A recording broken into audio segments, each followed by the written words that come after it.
تو پیغمبر کی دعا ہے۔ اور دیکھیں مصیبت کی گھڑی میں یہ حس پیدا کر دینا، اس کو کہتے ہیں جینیس۔ ہمارے ایک بہت بڑے عالم نکلے نصیر الدین طوسی، اتنے علوم پر انہیں عبور حاصل تھا، اپنے زمانے کے آیت اللہ تھے، اتنا عبور حاصل تھا ان کو کہ وہ علم کلام، علم تفسیر، علم حدیث، ہر چیز کے بلکہ ایک اور علم جانتے تھے، علم جفر، جس سے پتہ لگا لیتے تھے اب کیا ہونے والا ہے، اب کیا ہونے۔ اب بھی بہت سے جاننے والے ہیں اور لوگ ان سے رجوع بھی کرتے ہیں کہ اب بتائیے فلاں ملک میں کیا ہوگا، فلاں، وہ بتا دیتے ہیں اب یہ ہونے والا، لیکن کون غور کرتا ہے کہ کیا ہونے والا، اس لیے کہ لوگوں کو یقین نہیں ہوتا کہ اب مستقبل میں کیا ہونے والا ہے، لیکن ان کو پتہ تھا۔ وہ ایک کتاب لکھ رہے تھے فضائل علی پر، ایک دن محل سے جو گزرے بادشاہ کے، تو بادشاہ نے کہا نصیر الدین طوسی سنا ہے علی پر تم کوئی کتاب لکھ رہے ہو؟ کہاں لکھ رہا ہوں؟ کہا مجھے دکھاؤ۔ انہوں نے دے دیا، بادشاہ نے وہ کتاب اٹھائی اور سمندر میں، دریا میں پھینک دی۔ دجلہ کے کنارے اس کا محل تھا بغداد میں، اس نے پھینک دیا، کہا اب تو ہم نے تمہاری کتاب پھینک دی دریا میں، اب کیا فضائل علی تم دنیا میں پھیلاؤ گے؟ کہنے لگے یاد رکھنا تم نے ہماری محنت کو دریا میں پھینکا، اب جب تم خون کے دریا میں پھینکے جاؤ گے تو اس وقت یاد کرنا تم نے کیا حرکت کی۔ یہ کہہ کے گھر آ گئے، ذائچہ بنایا، ذائچے میں علم جفر سے پوچھا یہ اپنی موت مرے گا یا مارا جائے گا؟ ذائچے نے بتایا مارا جائے گا۔ پھر انہوں نے علم عادات سے پوچھا اگر مارا جائے گا تو قاتل کون ہے؟ ذائچے نے بتایا فلاں ہے اس کا قاتل۔ پھر انہوں نے پوچھا قاتل پیدا ہو چکا یا پیدا ہوگا؟ ذائچے نے بتایا پیدا ہو چکا۔ انہوں نے پوچھا عمر کیا ہے؟ ذائچے نے بتایا 9 سال۔ انہوں نے ذائچے سے پوچھا کس ملک میں ہے؟ ذائچے نے ملک بتایا منگول۔ انہوں نے پھر ذائچے سے پوچھا راستہ کیا ہے؟ ذائچے نے بتایا ادھر سے راستہ عرب سے یوں جاتا ہے اور تم منگول پہنچ جاؤ گے۔ وہ وادی منگول میں پہنچ گئے، یعنی چائنا پہنچ گئے نصیر الدین طوسی۔ اس کے بعد پھر ذائچے سے پوچھا کس طرف اس کا گھر ہے؟ ذائچے نے بتایا جنگل میں۔ جنگل چل دیے۔ پھر پوچھا جنگل میں کس سمت؟ کہا اس سمت۔ وہاں پہنچے تو کوئی گھر ہی نہیں، وہ تو جنگل تھا۔ پھر پوچھا کہ بھئی کہاں پر ہے وہ کہاں پر ہے؟ ذائچے نے بتایا سامنے یہ جو جھوپڑی ہے اس کے اندر۔ یہ فوراً جھوپڑی کے اندر پہنچ گئے، وہاں دیکھا ایک 90 سال کی بوڑھیا بیٹھی تھی۔ تو وہ حیران ہو گئی نہیں دیکھ کے، بھئی تم کہاں جنگل میں آ گئے؟ تو انہوں نے پوچھا تو اکیلی یہاں رہتی ہے؟ کہا نہیں میں اکیلی تھوڑی رہتی ہوں، میرا پوتا میرے ساتھ رہتا ہے۔ کہ تمہارا پوتا کون ہے، کیا نام ہے؟ کہا ہلاکو خان میرا پوتا ہے۔ کہا تو تم بیوی کس کی ہو؟ کہا میں چنگیز خان کی بیوی ہوں، بیٹا میرا مر گیا، پوتا میری خدمت کرتا ہے۔ کہا کہاں ہے وہ ہلاکو خان؟ کہا وہ تو شکار کھیلنے گیا ہے، ابھی شکار کا گوشت لا کے مجھے کھلائے گا بھون کے۔ یہ بیٹھے انتظار کرتے رہے۔ پوچھا کدھر سے آئے گا؟ کہا ادھر سے آئے گا۔ دیکھا 9 سال کا لڑکا چلا آ رہا ہے ایک شیر کو مار کے کندھے پہ لادے ہوئے، شیر کا شکار کرتا تھا ہرن کا نہیں۔ انہوں نے دیکھا کہا 9 سال کا لڑکا شیر مار کے لاتا ہے، بھائی یہ ہمارے کام کا ہے۔ ذائچے نے صحیح بتایا۔ اب ظاہر ہے کہ بھائی اس کو اپنی زبان سمجھائی، اس کی زبان سمجھی، پھر وہ خوش ہوا کہ کون سے بزرگ ہیں، کہاں سے آ گئے۔ تو انہوں نے بتانا شروع کیا یہ تو جو اپنی تلوار اور تیر اور کمان، ارے کوئی کام تو کر، کام کا کام تو کر۔ تو اس کو سمجھایا کہ بھئی دنیا میں ایک ہوتی ہے بادشاہت، اور ملکوں کو ملا کے اس کا بادشاہ بنا جاتا ہے۔ کہ اچھا یہ کیسے بنا جاتا ہے؟ کہ یہ آس پاس کے قبیلے جو ہیں نا سب کو فتح کر لے اور ان کو اپنے انڈر میں لیا، اور اس کے بعد جب یہ پورا لشکر تیرا بن جائے تو ایک ملک پہ حملہ کر، پھر دوسرے ملک پہ حملہ، اور پھر تو بادشاہ ہو جائے گا۔ کہا یہ تو بڑی اچھی بات ہے۔ اس نے حملے شروع کیے، سب اس کے زیر نگیں ہو گئے، قبیلے سب جمع ہو گئے۔ تو چنگیز کا دور لوٹ آیا۔ دادی نے اس سے کہا کہ بھئی یہ تو تیرے استاد نے تو تیرے دادا کی کھوئی ہوئی حکومت دلا دی۔ اب جب وہ فاتح ہو گئے منگول کے بادشاہ، تو نصیر الدین طوسی نے کہا اب اگلے ملک چلو۔ کہا آپ کہاں چلے؟ کہا چلو افغانستان پہ حملہ کرو۔ وہ حملہ کر کے وہاں پہنچ گیا، بھائی فتح ہو گیا، آگے بڑھو۔ کہا آپ کہاں چلے؟ اب ترکستان چلو۔ اب کہاں چلے؟ اب عراق چلو۔ عراق پہنچ۔ کہا بھائی اب کہاں چلے؟ کہا بغداد چلو۔ بغداد چلو۔ کہا بھئی حملہ کر دو۔ اب تو سب اس کو پتہ ہی تھا، سب کچھ تو سیکھ ہی لیا اس نے۔ کہا تو تم نہیں چلو گے؟ کہا نہیں ہم تو یہیں بیٹھیں گے۔ نصیرالدین توسی نے کہا ہم یہیں بیٹھیں گے، تم جاؤ۔ کہا تو تم کب آؤ گے؟ کہا ہم محل میں اس وقت آئیں گے جب تمہارا یہ گھوڑا جو ہے اس کے گھٹنے خون کے دریا میں ڈوب جائیں۔ تو آپ کو پتہ ہے قصہ، ہسٹری پڑھیے یا میرا اشرا تاریخ شیعت پڑھیے تو آپ کو معلوم ہو جائے گا کہ بنی امیہ کو ختم کیا بنی عباس نے، بنی عباس کو ختم کیا ہلاکو نے۔ تو بھائی دشمن کو ختم کرتا ہے ان دشمنوں کو جو علی والوں کے دشمن ہوتے ہیں۔ انتظام ادھر سے ہوتا ہے، ہمیں کچھ نہیں کرنا پڑتا۔ اب وہ جناب مار کاٹ کر رہا ہے، پورا دن گزر گیا مار کاٹ کرتے، جھک جھک کے دیکھ رہا ہے اب کتنا خون ہوا، اب کتنا خون ہوا۔ محل تک پہنچ گیا، اس نے کہا ہاں بھائی گھوڑے کے گھٹنوں تک خون ہے، استاد کو بلاؤ۔ استاد آ گئے، کہا بالکل ٹھیک تم نے کیا، بہت اچھا کیا، اب اس کو گرفتار کر کے بلاؤ۔ بلایا گیا، کہ یاد آیا تو نے میری کتاب جو فضائل علی کی دجلہ میں پھینکی تھی، اب یہ ہلاکو تجھے اٹھا کے اس خون کے دریا میں پھینکے گا۔ آخری آدمی عباسیوں کا ختم ہوا، اور سلطنت جو آسمان سے باتیں کر رہی تھی ایسی نیست و نابود ہوئی کہ اس کا نام و نشان نہیں ملتا۔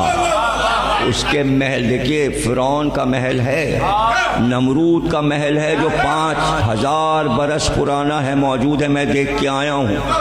فرعون کا محل میں دیکھ کے آیا ہوں، نمرود کا محل میں نے دیکھا ہے، وہاں بیٹھا ہوں، اس محل میں بیٹھا ہوں، لقودق محل میں نمرود کے سیر کی ہے میں نے اس کی، لیکن کہیں عباسیوں کا ایک چھوٹا سا مکان نہیں دیکھا، بنی امیہ کا ایک کمرہ نہیں دیکھا۔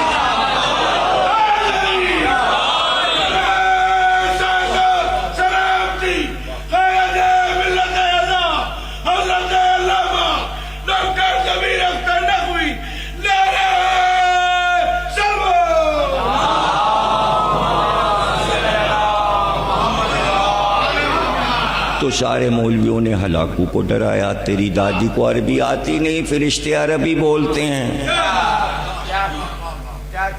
تو پھر کیا کریں؟ پھر یہ ہے کہ جسے عربی نہ آئے اس مردے کے ساتھ ایک عربی جاننے والے کو قبر میں بھیجا جاتا ہے۔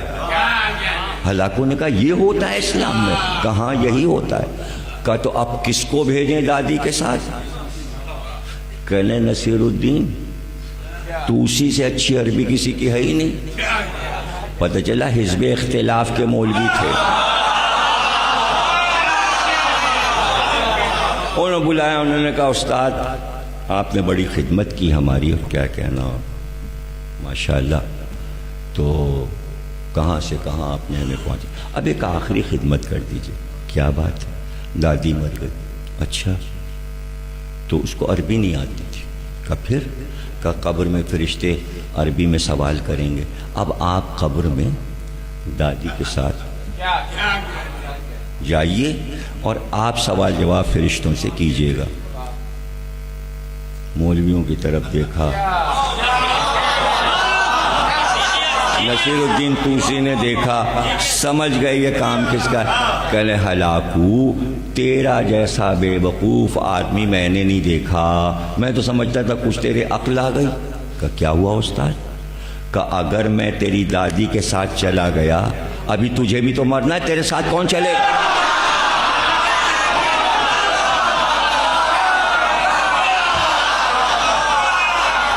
کہاں استاد یہ تو ہے مجھے بھی مرنا ہے، تم میرے ساتھ چلنا، لیکن پھر دادی کے ساتھ کسے بھیجوں؟ توسی کہنے لگے یہ سب جتنے بیٹھے نا سب کو بھیج، یہ سب کام کر دیں گے۔ اس نے قبر بڑی کھدوائی کہ ان سب کو دادی کے ساتھ اسی میں گاڑ دو.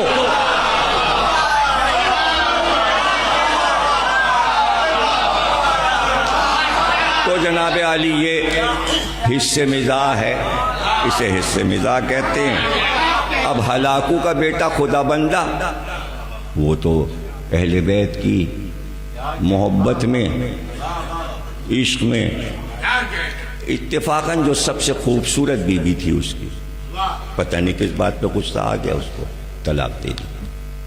جا میں نے تجھے طلاق دی. شام کو غصہ اتر گیا. اب میں آپ کو یہ پتے کی بات بتا دوں، یہ ہے تو حصے مزاح، لیکن یہ آپ کو بتا دوں کہ شیعہ فقہ کا نام و نشان نہیں ہے ابھی. کوئی نہیں جانتا شیعہ شریعت کیا ہے، کسی کو نہیں پتا. چل رہی ہے حنفی، چل رہی ہے مالکی، چل رہی ہے شافعی، چل رہی ہے حنبلی، چل رہی ہے. فقہ جعفری غائب. کیوں؟ حکومتوں کے زیر اثر جو ہے وہ چلے گا. اب بھی جو حکومتوں کے زیر اثر ہے وہی تو چل رہا ہے. ہماری کہاں ہے؟ انچولی، جعفر تیار، رضویہ، بات ختم ہو. پورے ملک میں کس کی چل رہی ہے؟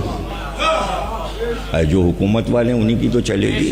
تو یہ تو شروع سے چلا آ رہا، اس میں برا ماننے کی کوئی برا ماننے کی تو چلا آ رہا ہے نا. عراق سے، ایران سے، تمام سے چلا آ رہا ہے. پوری دنیا میں، ہندوستان میں جہاں جائیے حنفی فقہ سب سے اوپر، اس لیے کہ حکومت کی فقہ ہے. ہماری کب حکومت کی رہی؟ بس کمیٹیاں بنا لیجئے اور نام رکھ لیجئے. بس نام رکھنے سے کیا ہوتا ہے؟ نفاذ تو نہیں کرا سکتے. اور دیکھیے تاریخ میں اگر نفاذ ہو جائے تو نفاذ جب تک نہیں ہوگا جب تک کہ بادشاہ نہ کرے، حاکم نہ کرے، صدر نہ کرے، وزیر اعظم نہ کرے، ہو ہی نہیں سکتا. ملکی سطح پر ہوگا، آپ کچھ نہیں کر سکتے. آپ اتنے میں کیجئے، سب کو نہیں آپ ملوث کر سکتے. آپ یہاں سے بڑھ کے سراب نہیں ہو سکتے.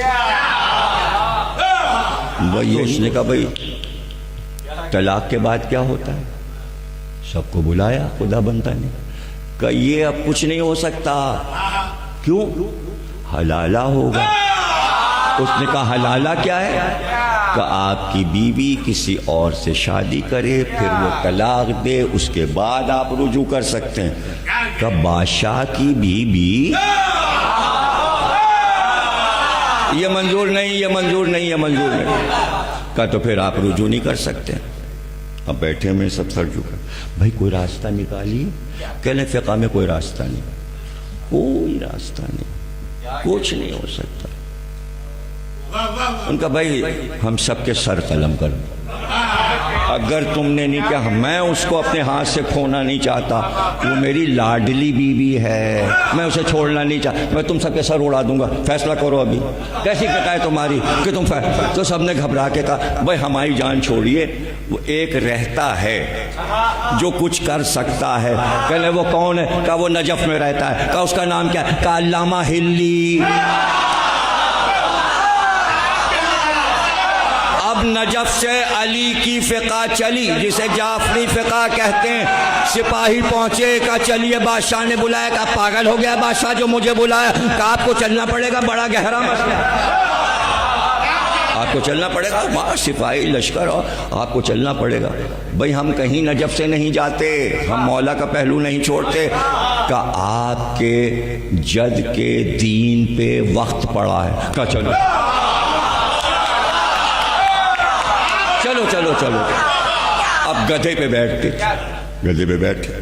ان کا بھائی آپ سواری پہ بیٹھے، ہم اپنی سواری پہ بیٹھے.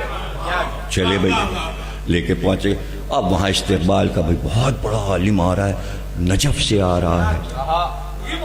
وہ علی کی فقہ لے کے آ رہا ہے. ان کا قالین بچھوا دو اس کے استقبال کے لیے، اسے تخت پہ بٹھانا لا کے. دیکھیے آج فقہ جعفری کی تاج پوشی ہونے جا رہی ہے.